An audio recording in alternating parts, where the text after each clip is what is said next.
DTV Odia देखिवा पाई subscribe करंतु एवं bell icon को मध्य दबाई दियंतु।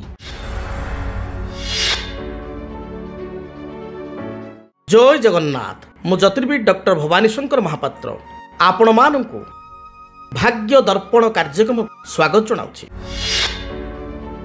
दर्शक बंधु, आज आम आलोचना करिबा अनेक समय देखा दिए व्यक्ति विशेषकर बारंबार अस्त्रोपचार जनित समस्या देखा दी थाए, अर्थात बारंबार सर्जरी करने भली परिस्थिति देखा दी थाए। अनेक समय अनेक व्यक्ति विशेषकर बारंबार सर्जरी करने भली समस्या देखा दी थाए। गोटे सर्जरी सरी थाए, ठीक तार वर्षे 2 वर्ष बा 3 वर्ष मध्य आउ एक सर्जरी होता है। तेणु ये बारंबार सर्जरी कहीं हुए, क्यों ग्रह अस्त्रोपचार बा सर्जरी पर दायी होता। साधारण भाव में मंगल को आम ज्योतिष शास्त्र अनुसार सर्जरिकाल ग्रह कही था। तेणु मंगल जदि जातक आपण जातक अनुशीलन करूँ, मंगल जदि आपण जातक शनि को देखु थाए, मंगल जदि लग्न को देखु थाए एवं लग्नपति बा लग्न जी मालिक जदि से शत्रु होता, मंगलंकर शत्रु होता, अर्थात मंगल शत्रु किए ना बुध शनि, जदि बुध किंबा शनि होता एवं मंगल दृष्टि थाए, ताले जेतेबेले जातक मंगल महादशा चलन हुए, मंगल महादशा जो 7 वर्ष धरी चलती एवं ता मध्य विशेषकर देखा देछि लग्नाधिपति जो ग्रह होता बुध किंबा शनि जदि लग्न होता है तार अधिपति होता ताले मंगल बुध बा शनि समय रे किंबा मंगल राहु किंबा मंगल केतु समय रे यही समय सर्जरी होवार जोग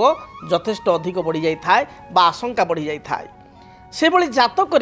जदि बृहस्पति शनि एकत्र अच्छी एवं आपण जातक जेकोसी राशि अच्छी बृहस्पति शनि एकत्र अच्छी एवं आपणकर लग्न होची आपणकर कौन ना आपणकर वृष लग्न, आपणकर मिथुन लग्न, आपणकर कन्या लग्न, आपणकर तुला लग्न, आपणकर मकर लग्न बा आपणकर कुंभ लग्न, यही लग्न मानक मध्य जदि आपणकर लग्न होता है, जदि चली थाए बृहस्पति शनि, ताल देखिए निश्चय आपणकर गोड़ हाड़ भांग कौन सी कारण जानवाहन चालन समय हो, जेहेतु आप सतर्क नहांती, जानवाहन चालन समय हो किंबा सीढ़ी चढ़ा समय बा सीढ़ी ओह्लैवा समय आपण तरबर भाव में बा जेहेतु सतर्क नहांती, तेणु हुए तो आपणकर गोड़ बा विशेषकर गोड़ नली बा गोड़ नलीर हाड़ बा तल पादरे आपण माइनर क्रैक हवा बा ए संपर्कित अस्त्रोपचार हबार मध्य जोग रही थाए बा मुंड माड़ हबार मध्य जोग रही थाए। किंतु जेहेतु शनिकर स्थिति चली थाए, बृहस्पति शनि बा शनि बृहस्पति एवं बृहस्पति शनि जातक एकाठी थांती, पाद उपरे आघात हबार संभावना अधिक थाए बा 80% रही थाए। से भली जातक मंगल आउ शनि जदि परस्पर षडाष्टक होता एवं जातक चंद्र जदि केतुयुक्त होता है, मंगल शनि परस्पर ठार षडाष्टक अच्छा, आप कहे मु कौ लग्न एथि लग्नर आवश्यकता ना, जेकोसी लग्न हो पारे आपंकर मंगल शनि परस्पर ठार षडाष्टक, अर्थात मंगल टू हिसाब करेंगे शनि अच्छा 6 शनि टू हिसाब कले मंगल होती 8, मंगल शनि परस्पर ठार जदि षडाष्टक थी था एवं जातक जदि आपंकर चंद्रमा केतु सहित युक्त होता है, ताहले मध्य जो चंद्रंकर महादशा चले, केतुंकर महादशा बा अंतरशा चली थाए, शनि बा मंगलंकर महादशा अंतरशा चलन होता है, से समय आपणकर अस्त्रोपचार विशेषकर पेटरे आपणकर स्टोन होबा जोटा कि आम कहूँ गॉल ब्लाडर स्टोन बा तार अस्त्रोपचार किंबा किडनी स्टोन होबा एवं अस्त्रोपचार होबा किंबा कौन सी पेटरे आपणकर सिस्ट बा मांस बढ़ी से अस्त्रोपचार होबा, एभली बारंबार हेतुक समस्या देखा दी थाए, बारंबार अस्त्रोपचार जोग देखा दी थाए। से भली जातक जदि आपणकर राहु कर दशा चली थाए एवं जातक आपणकर राहु आपणकर मंगल युक्त होता एवं शनि को मंगल देखुता, एपरि स्थिति मध्य आपणकर बारंबार अस्त्रोपचार होबार संभावना रही। विशेषकर यह पेट संपर्कित बा पेटरे बा अब्डोमिनाल जो एरिया अच्छी से अब्डोमिनाल एरिया रे बारंबार आपणकर बा तल पेटरे बारंबार अस्त्रोपचार होबार मध्य जोग रही। से भली आपणकर चंद्र शुक्र जदि जातक एकाठी रही, विशेषकर जलतत्व राशि अच्छा, अर्थात आपणकर कर्कट राशि अच्छा एवं आपणकर से भली जातक चंद्र शुक्र एकाठी रही, सेठी आप देखिए जदि पंचम स्थान रे केतु रही, पंचम स्थान में राहु रही एवं चंद्र शुक्र एकाठी जलतत्व राशि में कर्कट राशि धरतु रहिले एवं पंचम धरतु मेष लग्न विचार करिया पंचम बा सिंह से केतु शनि बा मंगल बा राहु रहीगले मंगल शनि केतु राहु 4टा ग्रह मध्य गोटे ग्रह रहिले तार एपरि स्थिति रे आपणकर देखा दे थाए जे विवाह परे मातृत्व लाभर व्यक्ति विशेष वंचित होता है बा सेठी देखा जाए आपणकर गर्भाशय स्पेस कमिजा बा आपणकर गर्भाशय को जाइथिबा दुईटा जो भालपेन ट्यूब रही से संतान ग्रोथ करवा जो कारण को सर्जरी करने को बाध्य होगा किंबा से किसी सिस्ट रहा बा किसी इन्फेक्शन आपणकर हवा बा आपणकर जरायुरे गर्भाशय किसी आपणकर इन्फेक्शन हवा द्वारा ताको सर्जरी करके बाहर करा जिबा एभली विशेष करी महिला मानकर ए क्षेत्र में यूट्रस रिलेटेड बा आपणकर गर्भाशय रिलेटेड जरायु रिलेटेड किसी ना किसी समस्या बा अस्त्रोपचार देखा दे थाए से भली भाव में जदि जातक द्वितीय स्थान रे राहु शनि किंबा केतु थांती अष्टम स्थान रे शनिकर दृष्टि रही थाए बा अष्टम स्थान रे शनि मंगल मध्य कौन एक ग्रह थांती द्वितीय रे रहिले राहु बा केतु ठीक तार अपोजिट रे अष्टम रे शनि बा मंगल थांती एवं जदि लग्नपति जातक षष्ठ द्वितीय अष्टम तृतीय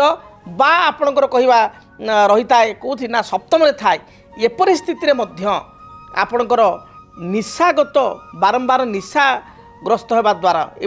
व्यक्ति विशेष प्राय समय किसी ना किसी आल्कोहोलिक होता बहुत ड्रिंक करते बा तमाखु बहुत सेवन करते जो कारण कि मुख कर्कट हो बा आपणकर मुखरे मांस बढ़िया हो बा आपणकर लिभर किसी समस्या हो ये समस्या देखा दे थाए जे निशा कारणरू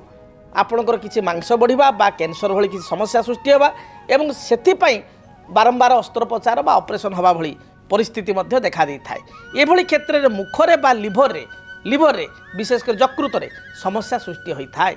तेणु ये बहुत जातक जोग रही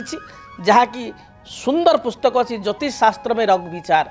ये पुस्तक रे सुंदर भाव लिखा जाइछि जे क्यों क्यों ग्रहों स्थिति किपरि थिले क्यों समय रे क्यों दशारे पर्टिकुलर टाइम भी लिखाई कौ समय पीरियड आप जानवे जातक देखी से समय आपंकर अस्त्रोपचार हेबो जदि आपंकर बारंबार अस्त्रोपचार होछि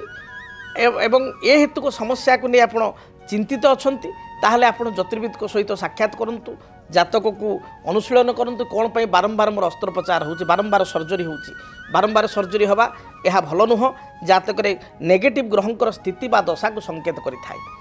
आपणकर जड़े महिलांकर धरतु संतान जन्म हेले सीएस है माइनर गोटे सीजरिन है ताकू आम अस्त्रोपचार काउंट करवा ना किंतु बारंबार अन्यान्य जदि समस्या है गोल्ड ब्लाडर स्टोन है आपणकर जरायुरे यूट्रस रिमूव है किसी सिस्ट होकर मांस बढ़ी से अस्त्रोपचार है आप लिभर किसी समस्या होकर अस्त्रोपचार है हार्ट रे है आपणकर गलार जनित है मुखरे बारंबार है एवं बारंबार अस्त्रोपचार एपरिकी आपणकर बारंबार गोड़ भांगिया बा कौन करिया सेथिरे मध्य आपणकर बारंबार आपणकर करागला सर्जरी करागला यह मध्य आपणको पाई आदौ शुभंकर नुह ए परिस्थिति रे जातक को तर्जमा करिबा जातक को गणना करिबा एवं से अनुसार प्रतिकार कले निश्चय यार समस्या समाधान आपण पाई परिबे। जदि आपणक जीवन रे व्यक्तिगत पारिवारिक समस्या कर्मक्षेत्र नियुक्ति वैवाहिक समस्या वास्तु दोष एवं माली मकदमा आदि समस्या थाए ताहेले समस्यार समाधान और परामर्श पाई आमकु जोगाजोग करंतु। ज्योतिर्विद doctor Bhabani Shankar Mahapatra Budheswari colony plot number 26 Bhubaneswar phone number 9776833302 9439444924 आमर वेबसाइट www.srijagannathastro.com। डीटीवी ओडिया देखिवा पई सब्सक्राइब करंतु एवं बेल आइकन को मध्य दबाई दियंतु।